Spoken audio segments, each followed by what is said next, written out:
Темпы социально-экономического развития городского округа с каждым месяцем продолжают снижаться. Падают показатели роста промышленного производства, объема реализации продуктов и промышленных товаров. Подобная тенденция наблюдается в Усть-Катаве уже второй год, и это связано с общемировым кризисом экономики. Несмотря на стабильно работающий вагоностроительный завод, ряд предприятий округа приостанавливали свою деятельность.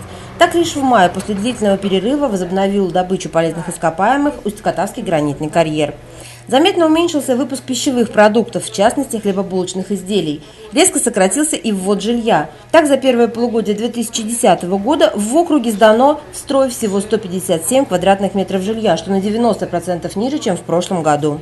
Вместе с тем, средняя начисленная заработная плата по округу составила 10 663 рубля, и этот показатель вырос почти на 6%. По данным отдела статистики, на 1 июля 2010 года в Усть-Катаве и его окрестных селах проживало 29 700 человек. Бюджет городского округа также ощущает на себе кризисные явления. Сохраняется напряженное положение и в его наполняемости, и в приоритетных расходах. В первом полугодии доходная часть бюджета составила 210 миллионов рублей.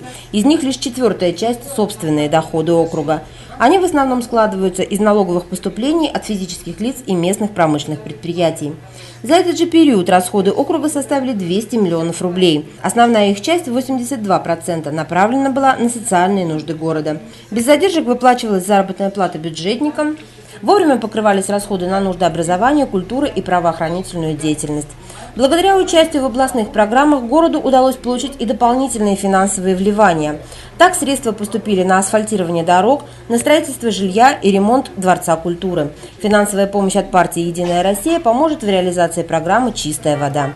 Кроме того, вниманию руководителей был представлен отчет о поступлении взносов в пенсионный фонд, а также сообщение об обеспечении безопасности на дорогах города.